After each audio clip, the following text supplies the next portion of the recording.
ഈ തവണ 21ാം വാർഷിക പ്രഭാഷണത്തിൽ ഏറ്റവും പുതിയ ശാസ്ത്രീയ ഗവേഷണങ്ങളിൽ സമയത്തെക്കുറിച്ച് പറയുന്ന ഒരു ഭാഗം പരിശുദ്ധ റസൂൽ സല്ലല്ലാഹു അലൈഹി വസല്ലമയുടെ മിഅ്റാജ് യാത്രയുമായിട്ട് ബന്ധപ്പെടുത്തിക്കൊണ്ട് പരാമർശിക്കുന്നത് ഉചിതമെന്ന് തോന്നുകയാണ്. ബുറാഖ് എന്ന വാഹനത്തിലേറി ആകാശഗോളങ്ങളിലൂടെ സഞ്ചരിക്കുമ്പോ, ക്ഷീരപഥങ്ങളെ തന്റെ പാതയാക്കുമ്പോ, മദീനയിലേക്കൊരു പാതയെങ്കിൽ അത് ഭൂമുഖത്ത് മാത്രമല്ല, വാനലോകത്ത് ശൂന്യാകാശത്തിലൂടെയും ഒരു പാത പോലെ മദീനയിലേക്കൊരു പാത. ബുറാഖ് എന്ന് പറഞ്ഞാൽ ബർക്ക് എന്ന അറബ് വാക്കിൽ നിന്നാണ് ഇത് ഉത്ഭവിച്ചിട്ടുള്ളത്. ബർക്ക് എന്ന് പറഞ്ഞാൽ ഇടിമിന്നൽ, മിന്നലിനേക്കാൾ വലിയ വേഗത്തിൽ സഞ്ചരിക്കുക. പരിശുദ്ധ റസൂല് പറയാണ് സല്ലല്ലാഹു അലൈഹി വസല്ലം, കാഴ്ചയുടെ ഏറ്റവും വിദൂര പരിധിയിലായിരുന്നു ബുറാഖിന്റെ ഓരോ കാലും വെച്ചിരുന്നത്. കാഴ്ചയുടെ ഏറ്റവും വിദൂര പരിധിയിൽ ഇവിടെ കാല് വെച്ചാ ബുറാഖ് പിന്നെ കാല് വെക്കുന്നത് കാഴ്ചയുടെ ഏറ്റവും ദൂരത്തുള്ള പരിധിയിലാണ്. ഇടിമിന്നലിന്റെ വേഗത്തിൽ സഞ്ചരിക്കുന്ന വാഹനം. ലോകത്തെ ഏറ്റവും വേഗതയുള്ള സാധനം എന്താണ്? പ്രകാശമാണ്. ആ പ്രകാശത്തോടൊപ്പം ഒരാൾ സഞ്ചരിക്കുകയാണെങ്കിൽ, പ്രകാശ വേഗതയിൽ നമുക്ക് സഞ്ചരിക്കാൻ കഴിയുകയാണെങ്കിൽ സമയം മന്ദീഭവിക്കും. ഒരാൾ ലൈറ്റിന്റെ വേഗത്തിൽ സഞ്ചരിക്കുകയാണെങ്കിൽ സമയം മന്ദീഭവിക്കും. പ്രകാശ വേഗത്തെ ഒരാൾ സമീപിക്കുമ്പോ തന്നെ സമയം മന്ദീഭവിക്കും. ഒരാൾ പ്രകാശ വേഗത്തെ പ്രാപിച്ചാലോ സമയം നിശ്ചലമാകും. പ്രകാശവേഗത്തെ ഒരാൾ പ്രാപിച്ചാൽ സമയം നിശ്ചലമാകും. ഒരാൾ പ്രകാശവേഗത്തെ മറികടന്നാലോ, പ്രകാശത്തേക്കാൾ വേഗത്തിൽ സഞ്ചരിക്കാവുന്ന ഒരു വേഗത ഒരാൾ ആർജിച്ചാലോ അയാൾ കാലത്തിന്റെ പിറകോട്ട് സഞ്ചരിക്കും എന്നാണ് സയൻസ് വ്യക്തമാക്കുന്ന ഗവേഷണം. അപ്പൊ നബി സല്ലല്ലാഹു അലൈഹി വസല്ലമയുടെ വാഹനം പ്രകാശവേഗതയുടെ നിരവധി ഇരട്ടിയായിരുന്നു എന്നുള്ള കാര്യത്തിൽ യാതൊരു സംശയവുമില്ല. കാരണം ഒരു രാത്രിയുടെ കുറഞ്ഞ സമയം കൊണ്ടാണ് ബൈത്തുൽ മുഖദ്ദസിലേക്കും അവിടെ നിന്ന് ഉന്നതമായ ആകാശ ലോകങ്ങളിലേക്കും യാത്ര ചെയ്തു പോയി മടങ്ങി വന്നതെങ്കിൽ അത് വളരെ കുറഞ്ഞ സമയം. സുബ്ഹാനല്ലദീ അസ്റാ ബിഅബ്ദിഹി ലൈലം മിനൽ മസ്ജിദിൽ ഹറാമി ഇലൽ മസ്ജിദിൽ അഖ്സാ അല്ലദീ ബാറക്നാ ഹൗലഹു ലിനുരിയഹു മിൻ ആയാതിനാ. തന്റെ ദാസനെ രാത്രി സഞ്ചരിപ്പിച്ച അല്ലാഹു എത്ര പരിശുദ്ധൻ. അസ്റാ എന്ന് പറഞ്ഞാൽ രാത്രി സഞ്ചരിപ്പിച്ചു എന്നാണ് അർത്ഥം. പിന്നെ ലൈലെന്ന് വീണ്ടും പറഞ്ഞു. ലൈലൻ അത് രാത്രിയാണ്. അസ്റാ എന്ന് പറഞ്ഞാൽ തന്നെ രാത്രി എന്ന് വന്നുപോയി. അസ്റാ രാത്രി സഞ്ചരിപ്പിച്ചു. പിന്നെ ലൈലൻ എന്ന് വീണ്ടും പറഞ്ഞത് രാത്രിയുടെ ഒരു കുറഞ്ഞ അംശം എന്ന് സൂചിപ്പിക്കാനാണ്. രാത്രിയുടെ വളരെ കുറഞ്ഞ സമയം കൊണ്ട്. അറബ് ഭാഷയുടെ പ്രത്യേക രീതി അനുസരിച്ച് അവിടെ ലൈലൻ എന്നുള്ള വാക്കുകൊണ്ട് ഉദ്ദേശിക്കുന്നത് രാത്രിയുടെ വളരെ ഹ്രസ്വമായ ഒരു അംശം കൊണ്ട് ഇത്ര ദീർഘമായ സഞ്ചാരം തീർത്തു വന്നു എന്നാണ്. എങ്കിൽ പ്രകാശത്തേക്കാൾ വേഗത്തിൽ പരിശുദ്ധ റസൂൽ സഞ്ചരിച്ചു സല്ലല്ലാഹു അലൈഹി വസല്ലം.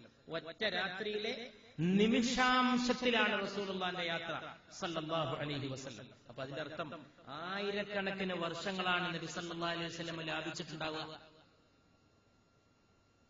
വേഗം കൂടിയപ്പോ ആയിരക്കണക്കിന് കൊല്ലങ്ങളാണ് ലാഭം. സമയത്തേക്കാൾ വേഗത്തിൽ സഞ്ചരിക്കുമ്പോ കാലത്തിന്റെ പിറകോട്ടാണ് സഞ്ചരിക്കാൻ സാധിക്കുന്നത്. ഏറ്റവും പുതിയ ശാസ്ത്രീയ ഗവേഷണ പ്രകാരം CERN ലാബില്, ലോകത്തെ ഏറ്റവും അറിയപ്പെടുന്ന ഗവേഷണ കേന്ദ്രമായ CERN ലാബില് കണത്വരിതത്തിൽ കണങ്ങളെ അതിവേഗത്തിൽ പായിച്ച് കൂട്ടിമുട്ടിച്ചപ്പോ, കണത്വരിതത്തിൽ കണങ്ങളെ അതിവേഗത്തിൽ പായിച്ച് കൂട്ടിമുട്ടിച്ചപ്പോ ക്വാണ്ടം തലത്തിൽ, അതായത് ഏറ്റവും സൂക്ഷ്മമായ പ്രദേശത്ത് പ്രകാശത്തേക്കാൾ വേഗതയുള്ള ചെറുകണങ്ങൾ കൈവരിച്ചതായിട്ട് കണ്ടു. ശാസ്ത്രീയ പരീക്ഷണത്തിൽ പ്രകാശത്തേക്കാൾ വേഗതയുള്ള ചെറുകണങ്ങൾ സംജാതമായി കണ്ടു CERN ലാബില്. മാത്രമല്ല, സയൻസിൽ പറയുന്നത് ശൂന്യാകാശത്തില് വേം ഹോൾസ് എന്ന് പറയുന്ന പുഴുക്കുത്തുകളുണ്ട് എന്നാണ്. പുഴുക്കുത്തുകൾ. ഈ പുഴുക്കുത്തുകളിലൂടെ കടന്നാൽ സ്പേസിലെ ഒരു സ്ഥലത്ത് നിന്ന് മറ്റൊരു സ്പേസിലേക്ക് വളരെ പെട്ടെന്ന് ദൂരം കുറഞ്ഞിട്ട് കടക്കാൻ സാധിക്കും എന്നാണ് സയൻസിന്റെ ഏറ്റവും പുതിയ കണ്ടെത്തൽ. അല്ലെങ്കിലും ഞാൻ പറയട്ടെ, ഭൂതകാലത്തേക്ക് നമുക്ക് പോകാൻ കഴിയുമോ? നമുക്കും പോകാൻ കഴിയും ഭൂതകാലത്തേക്ക്. നമ്മൾ ഭൂമിയുടെ അടുത്ത് കാണുന്ന ഒരു നക്ഷത്രം, നമ്മളിപ്പോ കാണുന്ന ആ നക്ഷത്രത്തിന്റെ ഭൂതകാലമാണ്. ആ നക്ഷത്രം ഇപ്പൊ അവിടെ ഉണ്ടായിക്കൊള്ളുന്നില്ല. ആ നക്ഷത്രം മരിച്ചു പോയിരിക്കണം. പിന്നെന്താ അതിനെ കാണുന്നത്? ആ നക്ഷത്രം ഉണ്ടായിരുന്ന കാലത്ത് അതിൽ നിന്ന് പുറപ്പെട്ട വെളിച്ചം ഇപ്പോഴേ ഭൂമിയിൽ എത്തുന്നുള്ളൂ. അപ്പൊ നാം കാണുന്നത് ആ നക്ഷത്രത്തിന്റെ ഭൂതകാലമാണ്. ആ നക്ഷത്രത്തിന്റെ വർത്തമാനകാലമല്ല. ആ നക്ഷത്രം എന്നോ മരിച്ചുപോയി. 4.5 പ്രകാശവർഷം ദൂരണ്ട് ഏറ്റവും അടുത്ത നക്ഷത്രത്തിന്. ഭൂമിയുമായി ഏറ്റവും അടുത്ത് നിലകൊള്ളുന്ന നക്ഷത്രത്തിന് 4.5 പ്രകാശവർഷമാണ് അകലം. അപ്പൊ ഇപ്പൊ അതുണ്ടാവണമെന്നില്ല. സൂര്യൻ 8 പ്രകാശ മിനിറ്റ് അകലത്താണ് നമ്മളുമായിട്ട്. പ്രകാശ മിനിറ്റ്.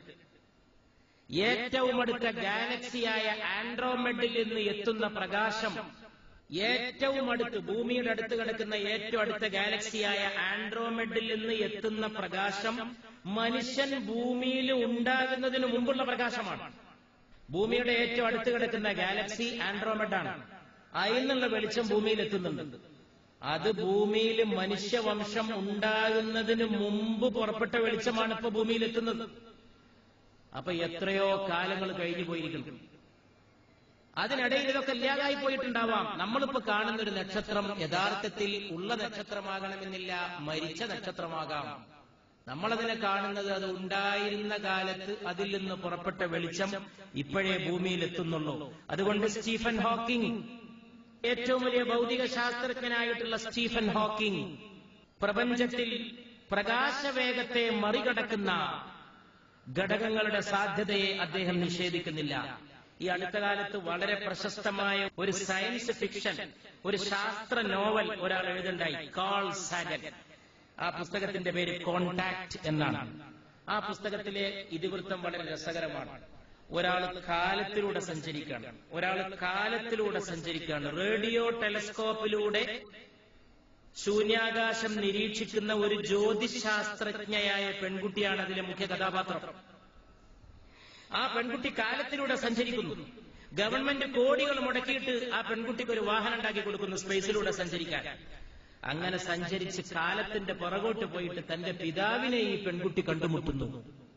ഭൂതകാലത്തേക്ക് സഞ്ചരിക്കുന്നു. സമയത്തേക്കാൾ വേഗത്ത് പോയപ്പോ തന്റെ പിതാവിന്റെ കാലഘട്ടത്തിലെത്തി. തന്റെ പിതാവിനെ കണ്ടുമുട്ടിയ കാര്യം ഭൂമിയിൽ വന്നിട്ട് ഈ പെൺകുട്ടി പറയുമ്പോ ജനങ്ങൾ അതിനെ നിഷേധിക്കുന്നു. മരിച്ചുപോയ പിതാവിനെ എങ്ങനെ കാണാൻ കഴിയും? ഇതാണ് കാൾ സാഗൻ എഴുതിയ കോണ്ടാക്ട് എന്ന പുസ്തകത്തിന്റെ ഇതിവൃത്തം. ഒരുപക്ഷെ ആലോചിച്ച് നോക്കിയാൽ അത്ഭുതം തോന്നും. നബി സല്ലല്ലാഹു അലൈഹി വസല്ലമ ഞാൻ ഒറ്റ രാത്രി കൊണ്ട് ആകാശഗോളങ്ങൾ ചുറ്റി സഞ്ചരിച്ചു എന്ന് വന്ന് പറയുമ്പോ മക്കക്കാരെങ്ങനെ നിഷേധിച്ചുവോ, ഇത്ര കുറഞ്ഞ സമയം കൊണ്ട് ഇത്ര ദൂരം എങ്ങനെ സഞ്ചരിച്ചു, ഞങ്ങൾക്കത് വിശ്വസിക്കാൻ കഴിയുന്നില്ല എന്ന് പറഞ്ഞ ആ സംഗതി ഇന്നൊരു പുസ്തകമാണെങ്കിലും പുസ്തകത്തിലെ റേഡിയോ ടെലസ്കോപ്പിലൂടെ ശൂന്യാകാശം നിരീക്ഷിക്കുന്ന കോണ്ടാക്ട് എന്ന പുസ്തകത്തിലെ കഥാപാത്രമായിട്ടുള്ള പെൺകുട്ടി തിരിച്ചു വന്നിട്ട് താൻ ഭൂതകാലത്തേക്ക് സഞ്ചരിച്ചു, തന്റെ പിതാവിനെ കണ്ടുമുട്ടി എന്നൊക്കെ പറയുമ്പോ അതിനെ അവിശ്വസിക്കുന്ന ജനങ്ങളെക്കുറിച്ച് ആ പെൺകുട്ടി പറയുന്നുണ്ട്, കാലത്തിന്റെ പിറകേക്ക് സഞ്ചരിക്കാൻ സമയത്തെ പിറകിലാക്കിയാൽ മതി. പ്രകാശത്തെ പിറകിലാക്കിക്കൊണ്ട് സഞ്ചരിക്കുന്നവർക്ക് കാലത്തെ പിറകിലാക്കിക്കൊണ്ട് സഞ്ചരിക്കാൻ സാധിക്കും. പരിശുദ്ധ റസൂൽ സല്ലല്ലാഹു അലൈഹി വസല്ലം ജനിക്കുന്നതിന് മുമ്പും ഈ ലോകത്ത് മദ്ഹ് തുടങ്ങി. മദ്ഹുർ റസൂൽ സല്ലല്ലാഹു അലൈഹി വസല്ലം. മുൻകാലത്ത് അമ്പിയാക്കൾ, പ്രവാചകന്മാർ അവിടുത്തെ പ്രകീർത്തിച്ചു. എത്രയോ വേദഗ്രന്ഥങ്ങളിൽ മുമ്പ് അവിടുത്തെ ജന്മവും ജീവിതവും വാഴ്ത്തപ്പെട്ടു. ജനിച്ച ശേഷം കുഞ്ഞുനാളിൽ തന്നെ അവിടുത്തെ മദ്ഹ് ചെയ്യാൻ തുടങ്ങി. ആദ്യത്തെ മദ്ഹ് പാടിയത് ഒരുപക്ഷെ അബ്ദുൽ മുത്തലിബാണ്.